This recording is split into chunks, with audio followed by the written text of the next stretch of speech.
Hello friends, नमस्ते। This is आकांक्षा त्रिपाठी। आप सभी का स्टडी हब में स्वागत है। तो हमारी क्या टॉपिक चल रही थी? प्रख्यात विश्व वैज्ञानिक, ठीक है, जिनमें से हम लोगों ने एक साइंटिस्ट के बारे में अपने प्रीवियस वीडियो में पढ़ लिया था। कौन थे वो? फ्रांसिस क्रिक, ठीक है।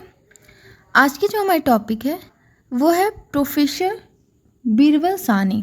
इनके बारे में हम पढ़ेंगे और आज की वीडियो में हम सिर्फ इन्हीं के बारे में नहीं पढ़ेंगे, क्योंकि आपकी बुक में टोटल 3 साइंटिस्टों के बारे में दिया गया है, उनके बारे में पढ़ना है। तो आज की वीडियो में हम ये 3 और जो बाकी साइंटिस्ट बचे हैं उनके बारे में डिस्कस करेंगे। और आपकी टॉपिक जो है आज ये प्रख्यात विश्व वैज्ञानिक वाली टॉपिक आज क्या हो जाएगी? कंप्लीट हो जाएगी और कल नेक्स्ट टॉपिक हम लोग स्टार्ट कर देंगे। तो चलिए बिना टाइम वेस्ट किए हम लोग स्टार्ट करते हैं आज की क्लास। तो प्रोफेसर बीरबल साहनी, चलिए जी देख लेते हैं। प्रोफेसर बीरबल साहनी FRS, ठीक है, 1891 से 1949। तो ये FRS क्या है? आप लोग सोच रहे होंगे कि FRS क्या है।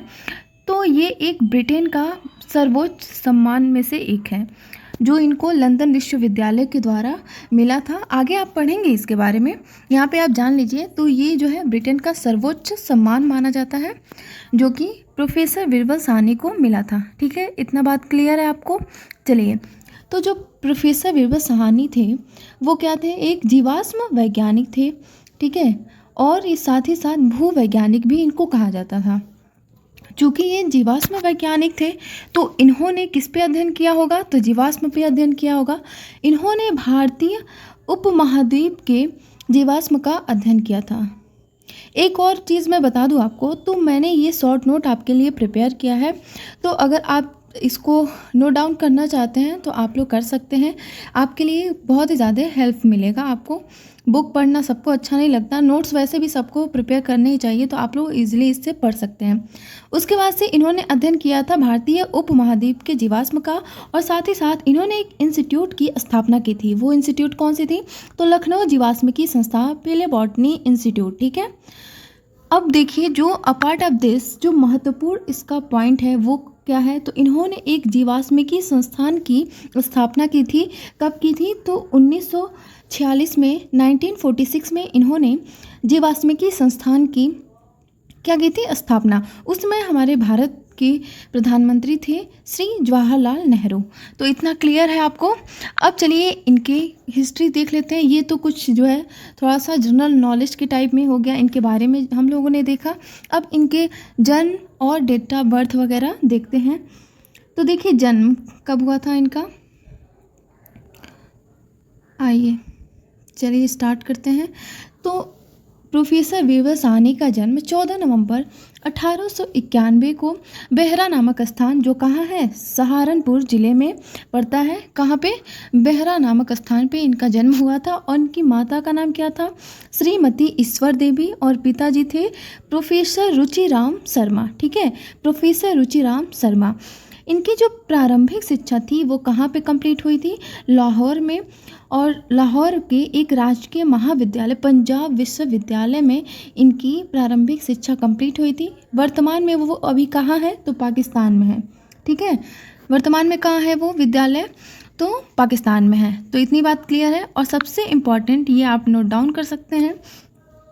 तो जो वही इनके नाम के आगे जो लिखा गया था ना, SCB लिखा गया था, तो यही SCB नहीं, SCB नहीं है, सॉरी, ये दूसरी उपाधि है इनको, जो कि कैम्ब्रिज विश्वविद्यालय के द्वारा कब मिला था? 1929 को इनको SCB उपाधि से सम्मानित किया गया, ठीक है। इतना क्लियर है। इनकी मृत्यु 10 अप्रैल 1949 को हो गई थी। और इनकी समाधि कहाँ बनी थी? जीवाश्मिकी संस्थान, जो कहाँ है? LKO लखनऊ में है, ठीक है, लखनऊ में है इनकी इनका जो है समाधि, ठीक है। इतना क्लियर हो गया। चलिए जी और आगे बढ़ते हैं। तो इनका जो सम्मान है, जो इनके नाम के आगे लिखा हुआ था, क्या? FRS, ठीक है। तो FRS क्या है? मैंने आपको बताया था कि इनको 1936 में, ठीक है, लंदन विश्वविद्यालय के द्वारा इनको एक सम्मान से सम्मानित किया गया था, जो क्या था? FRS, जो कि ब्रिटेन का सबसे सर्वोच्च सम्मान माना जाता है। कहाँ का? ब्रिटेन का। ठीक है, तो इसको आप लोग ध्यान दीजिएगा। अब आगे देखिए, और ये पहले ऐसे वनस्पतिज्ञ थे जिनको ये सम्मान दिया गया था, भारतीय वनस्पतिज्ञ थे। ठीक है, अब देखिए, अब नेक्स्ट हम जिस साइंटिस्ट के बारे में पढ़ेंगे उनका विज्ञान के क्षेत्र में काफ़ी महत्वपूर्ण योगदान रहा है, जो है जगदीश चंद्र बोस, जेसी बोस। ठीक है, इन्होंने एक ऐसी मशीन का खोज किया था जिससे, जो क्या था, वायरलेस था, बिना तारों का मशीन था, और जिसका आपको स्वरूप देखने को मिलता है रेडियो चाहे टीवी, जो इनके वायरलेस मशीन का देन है। ठीक है, तो चलिए इनके बारे में बात करते हैं। इन्होंने प्लांट पे भी बहुत ज़्यादा शोध किया था, काफ़ी ज़्यादा आपको इंटरेस्टिंग लगेगा। तो चलिए स्टार्ट करते हैं। इस महान वैज्ञानिक का जन्म 30 नवंबर 1858 में मेमन सिंह नामक एक स्थान था, जो कहाँ था? पूर्वी बंगाल। और अभी वर्तमान में वो स्थान कहाँ है? तो बांग्लादेश में है। ठीक है, वर्तमान में वो स्थान कहाँ है? बांग्लादेश में। तो इनका जन्म हुआ था 30 नवंबर 1858 में मेमन सिंह नामक स्थान पे। ठीक है, इनकी मृत्यु कब हो गई थी? तो 23 दिसंबर 1936 को गिरिडीह में इनकी मृत्यु हो गई थी। ठीक है, 23 नवंबर 1936 को। अब आगे देखिए, इनके पिताजी का नाम श्री भगवान चंद्र बोस था, और जो क्या थे? ब्रह्म समाज के नेता थे। इनके पिताजी ब्रह्म समाज के नेता थे, और साथ ही साथ ये फरीदपुर, वर्धमान एवं अन्य जगहों पे डिप्टी कमिश्नर थे। क्या थे? Deputy commissioner. ठीक है, ये काफ़ी जो है रिच फैमिली से बिलोंग करते थे।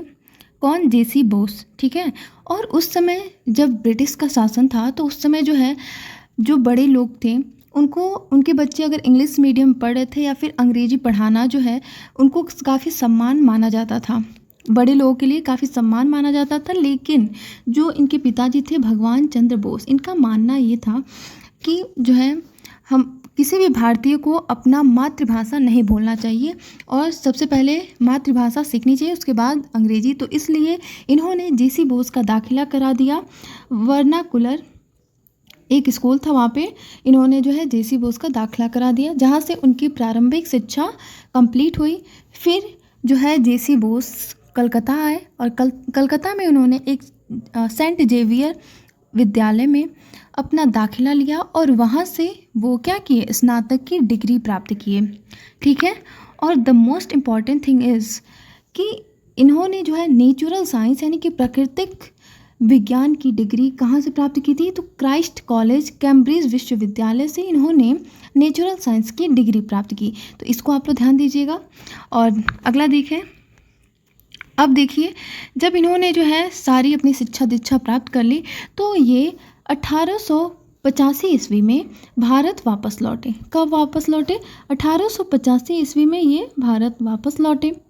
उस समय जब ये भारत वापस लौटे, तो भारत के वायसराय कौन थे? तो लॉर्ड रिपन थे, और इन्होंने लॉर्ड रिपन से काफ़ी निवेदन किया। निवेदन करने के बाद जो है कलकत्ता के प्रेसिडेंसी कॉलेज में इनको फिजिक्स टीचर के प्रोफेसर के पद पे क्या किया गया? नियुक्त किया गया। ठीक है, प्रोफेसर के पद पे इनको नियुक्त किया गया। जिस कॉलेज में ये टीचर थे, उस कॉलेज में और भी अध्यापक थे, लेकिन वो क्या थे? अंग्रेज थे, और यहाँ तक कि वहाँ के जो प्रिंसिपल थे वो भी अंग्रेज थे। और आपको तो पता है कि उस समय जो है भारतीयों पे कितना ज़्यादा भेदभाव था भारतीयों में, तो सेम कंडीशन इनके साथ था। इनको जो है प्रति माह सैलरी इनकी कितनी मिलती थी? आपको क्या, आप सुनेंगे तो आप भी कहेंगे, इनको सैलरी मिलती थी 100, और बाकी इनकी अपेक्षा बाकी लोगों को मिलती थी 200, यानी कि 200 जो है अंग्रेज टीचरों को जो है मिलती थी सैलरी, और इनको मिलती थी 100। इनको ये चीज़ काफ़ी बुरी लगी, इनके आत्मसम्मान पे काफ़ी ठेस पहुंचा, और इन्होंने अपने आत्मसम्मान के लिए इस पे काफ़ी विरोध किया, और लेकिन कोई इनकी बात नहीं सुनी। और लास्ट में इन्होंने क्या किया? 3 सालों तक इन्होंने अपनी सैलरी नहीं ली। सोचिए, इन्होंने 3 सालों तक अपनी सैलरी नहीं ली। इन्होंने जिद ठान ली थी कि मैं इस चीज़ को सुधार के रहूँगा। जब मैं सेम मेहनत दोनों लोग कर रहे हैं, तो दोनों में इतना डिफरेंस क्यों सैलरी का? इसलिए इन्होंने जो है 3 सालों तक अपनी सैलरी नहीं ली और उसके बाद 3 सालों बाद जो है सबको ये रियलाइज़ हुआ कि इनकी जो है महत्व, इनकी इम्पोर्टेंस क्या रही, इनकी जो है कितनी मतलब जो है ऑनेस्टली इन्होंने अपना वर्क किया था, जिसके वजह से जो है इनको बाद में 3 सालों बाद अस्थाई प्रोफेसर के पद पे नियुक्त कर लिया गया और इनको पूरा वेतन दिया जाने लगा। ठीक है, बाद में इनकी बात पूरी हो गई और लास्ट में इनको पूरा वेतन मिलने लगा। इनकी शादी 1887 में श्री दुर्गा मोहन की एक पुत्री थी, कौन, कुमारी अबला, जिनसे इनकी शादी हो गई थी। श्री दुर्गा मोहन जो किसके, जेसी बोस के वो ससुर जी थे, वो भी ब्रह्म समाज के सुधारक थे। तो इतनी बात समझ में आई आपको। अब चलिए इनके कुछ रिसर्च के बारे में देखते हैं। तो इन्होंने एक वायरलेस वेब यानी कि बेतार तरंगों का रिसर्च किया था। किसका? बेतार तरंगों, यानी कि जिससे ऐसी मशीन थी जिससे जो है बिना तारों को ऐड किए ही जो है सूचनाएं आदान प्रदान की जा सकती थी, जिसका स्वरूप देखने को मिलता है आपका टेलीविज़न हो गया या फिर आप इंटरनेट सेवा में भी देख सकते हैं। मतलब काफ़ी जो है उनका उपयोग किया गया है। लेकिन इन्होंने तो इसका खोज किया था, बट इन्होंने जो है अपनी शोध के बारे में सबको बता दिया था, सारे साइंटिस्ट को, ताकि जो है ये लोग और भी इस पे शोध करने लगे। बट मार्कोनी ने जो है इसका काफ़ी फ़ायदा उठाया और उन्होंने जो है इस पे अपना नाम रजिस्टर्ड करा लिया और इसीलिए इस बेतार तरंगों का पूरा श्रेय चला गया मार्कोनी को। ठीक है, तो बेतार तरंगों का पूरा श्रेय किसको चला गया? मार्कोनी को। ठीक है, इतनी बात आई समझ में। अब चलिए नेक्स्ट क्या है। उसके बाद इन्होंने जो है पौधों पर भी शोध किया था। किस पे? पौधों पर शोध किया था, प्लांट फिजियोलॉजी पे इन्होंने शोध किया और पौधों में रसारोहण यानी कि जो है ascent of safe in plants, यहाँ पे प्लांट्स होंगे, ठीक है, प्लांट्स है, ठीक है, ये कट कीजिएगा, ascent of safe in plants के सिद्धांत पर कार्य किया। ठीक है, आगे अब आइए आपके बुक में जो फ्लो चार्ट दिया है उसको देख लेते हैं। चंद्रशेखर कह रहे हैं जगदीश चंद्र बोस। ठीक है, इनका जन्म हुआ था 30 नवंबर 1858 में मेमन सिंह नामक स्थान पे हुआ था। इनकी मृत्यु हो गई थी कब? 23 दिसंबर 1936 को गिरिडीह में। इनका निवास क्या था? अविभाजित भारत, और राष्ट्रीयता भी थी अविभाजित भारत, यानी कि उस समय अभी भारत विभाजित नहीं हुआ था। कार्य क्षेत्र इन्होंने किस किस क्षेत्र में, किस फील्ड में कार्य किया था? तो भौतिकी, जीव भौतिकी, जीव विज्ञान, वनस्पति शास्त्र, पुरातत्व, बंगाली साहित्य और बंगला विज्ञान कथाएं। ठीक है, संस्थाएं कौन कौन सी थी जहाँ पे इन्होंने शोध किया, अपना कार्य किया? तो प्रेसिडेंसी कॉलेज कलकत्ता विश्वविद्यालय, क्राइस्ट कॉलेज कैम्ब्रिज विश्वविद्यालय, जहाँ पे मैंने अभी आपको बताया था ना कि उन्होंने जो है नेचुरल साइंस की जो है उपाधि प्राप्त की थी वहाँ पे। ठीक है, तो क्राइस्ट कॉलेज कैम्ब्रिज विश्वविद्यालय और लंदन विश्वविद्यालय। इनको जॉर्ज स्टर्न महाविद्यालय से पीएचडी की प्राप्ति हुई थी। ख्याति क्या थी, यानी कि इनका शोध क्या क्या रहा? तो मिलीमीटर तरंगे और रेडियो तथा साथ ही साथ क्रेस्कोग्राफ। अब आप लोग सोच रहे होंगे ये क्रेस्कोग्राफ क्या है, तो ये मैंने आपको अभी बताया नहीं। तो क्रेस्कोग्राफ यहाँ पे देख लीजिएगा। क्रेस्कोग्राफ जो कि एक उपकरण था, मशीन इन्होंने बनाया था। इनका ये मानना था ना कि पौधे जो हैं वो भी मनुष्यों की तरह सांस लेते हैं, उनको भी दुख होता है, जिसको जो है पौधों का नब्ज नापने के लिए इन्होंने एक उपकरण को बनाया था जो क्या कहलाया? क्रेस्कोग्राफ। ठीक है, तो आई बात इतनी समझ में। चलिए नेक्स्ट हम लोग डिस्कस करेंगे विलियम हार्वे। ठीक है, जो आपके लास्ट साइंटिस्ट हैं। इसके बाद से आपका ये टॉपिक हो जाता है ख़त्म। ठीक है, चलिए, तो विलियम हार्वे एक ब्रिटिश चिकित्सक थे। क्या थे? ब्रिटिश चिकित्सक।